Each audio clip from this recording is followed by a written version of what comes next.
8.5 करोड़ साल पहले धरती पर डायनासोर घूमा कर राज करते थे, लेकिन पृथ्वी का ज्यादातर हिस्सा पानी से घिरा है। इन विशालकाय समुद्र जीवन धरती से ज्यादा कठिन और खतरनाक हुआ करता था। डायनासोर के समय में इस काली और गहरी समुद्र दुनिया में डरावना शिकारी जन्म लेता है। मानव और कोई नहीं बल्कि मोसेसोरस था, जो सोरस 8 से 8 करोड़ साल पहले क्रिटेशियस स्पिरिट के दौरान पाया जाता था। उस समय समुद्र आज के मुकाबले कई ज्यादा खतरनाक होया करता था। इससे बढ़कर एक दानव समुद्र में घूमा करते थे, जिनमें गजब की क्षमता थी। और ऐसे समय में मोसेसोरस समुद्री दुनिया पे राज किया करता था। मोसेसोरस को क्रिटेशियस का समुद्र का टी-रेक्स माना जाता था। अगर आप नहीं जानते तो आपको बता दें कि टी-रेक्स धरती पर रह चुका सबसे खतरनाक डायनासोर था। मोसेसोरस कोई डायनासोर नहीं था, बल्कि वह तो एक विशालकाय रेप्टाइल था। ठीक आज के कछुओं की तरह रेप्टाइल होने के बावजूद वह समुद्र में रहने वाले एक डायनासोर से ज्यादा खतरनाक और शक्तिशाली था। एक मोसेसोर आज के समय में पाए जाने वाले सांप, छिपकली, शार्क और कोमोडो ड्रैगन जैसे मिक्सचर से दिखता था।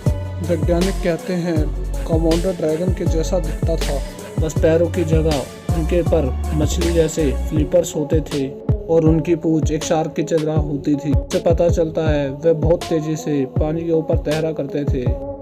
बल्कि कुछ वैज्ञानिक तो ये भी मानते हैं कि आज के कोमोडो ड्रैगन के पूर्वज और कोई नहीं बल्कि मोसेसोर थे। इन विशालकाय दानव का वजन करीब 8000 किलोग्राम हुआ करता था, जो कि पानी में रहने वाले हर जीव को अपना शिकार बना लिया करते थे। इस समय के कछुए हैं शार्क, मोसेसोरस हो, यहाँ तक कि खतरनाक शिकारी चिड़िया भी इनसे नहीं बच पाती। मोसेसोरस का मुंह एक सांप की तरह था। एक सांप की तरह ही वह अपने से बड़े जानवरों को भी जिंदा निकल जाया करते थे। मोसेसोरस की लंबाई जानने से पहले हमें ये समझना होगा कि सबसे पहले ये दानव के सबूत कैसे मिले। मोसेसोरस का सबसे पहला फॉसिल सन 1764 पोलैंड की मोश नदी के किनारे मिला, जहां मोसेसोरस का सिर पाया गया था। वो साल 1834 का समय था। एक पूरे मोसेसोर का अवशेष मिला, 15 फीट लंबा था।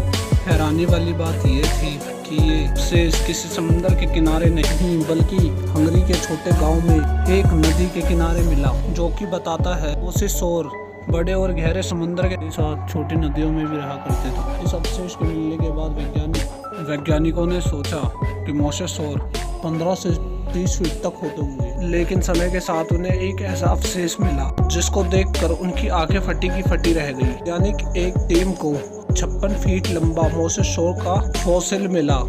56 फीट यानी कि एक भारतीय बस जितना बड़ा। फॉसिल का नाम टाइलोसोरस रखा गया। आज की तारीख का खोजा हुआ सबसे बड़ा मोसेसोरस है। क्लासिक वर्ल्ड की मूवी के सीन में जो रेप्टाइल दिखाया गया है वो और कोई नहीं, वो टाइलोसोरस मोसेसोर था जो कि 56 फीट के अवशेष से इंस्पायर होकर बनाया गया था। एक मोसेसोर लगभग ऐसे ही दिखते थे और जैसा कि आप देख ही सकते हैं कि वे कितने खतरनाक और डरावने हुआ करते थे। वैज्ञानिक मानते हैं उस समय मोसेसोर को रोकने वाला कोई भी नहीं था, लेकिन कोई भी जीव कितना भी शक्तिशाली क्यों ना हो, लेकिन मदर नेचर के सामने छोटे नजर आते हैं।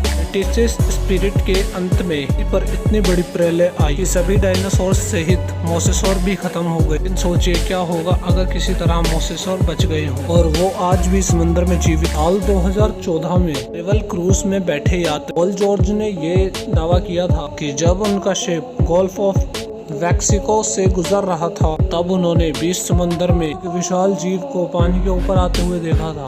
उनका कहना था वो लगभग 50 फीट लंबा था और पानी के बाहर आते ही तुरंत वो पानी की गहराई में छुप गया। जैसा कि मैंने आपको शुरू में बताया कि मोसेसोर एक रेप्टाइल था और हर एक रेप्टाइल की तरह उसे भी सांस लेने के लिए पानी के ऊपर आना पड़ता था। क्या पॉल जॉर्ज को मोसेसोर दिखा था? क्या वह आज भी जीवित है?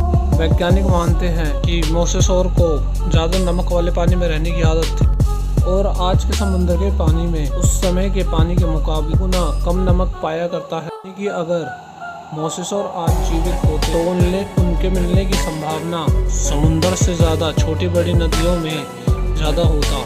मोसेसोर का मनपसंद खाना शार्क था। यानी कि अगर वो जिंदा होते तो मछलियों के साथ साथ शार्क की संख्या भी बहुत कम हो जाती। आज की शार्क में इतना भी दम नहीं कि वो मोसेसॉर्स को मार गिराए। मछलियों के कम होने के कारण समुद्र में जीवन उथल पुथल हो जाता, लेकिन मदर नेचर कोई ना कोई तरीका ढूंढ ही लेती है धरती को बैलेंस रखने का।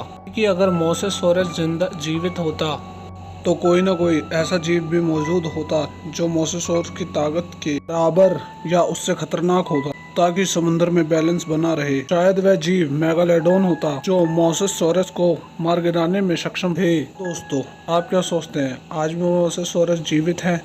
अपनी राय कमेंट में लिखकर बताएं। धन्यवाद दोस्तों, मेरे चैनल को सब्सक्राइब करें और लाइक जरूर करें इस वीडियो को।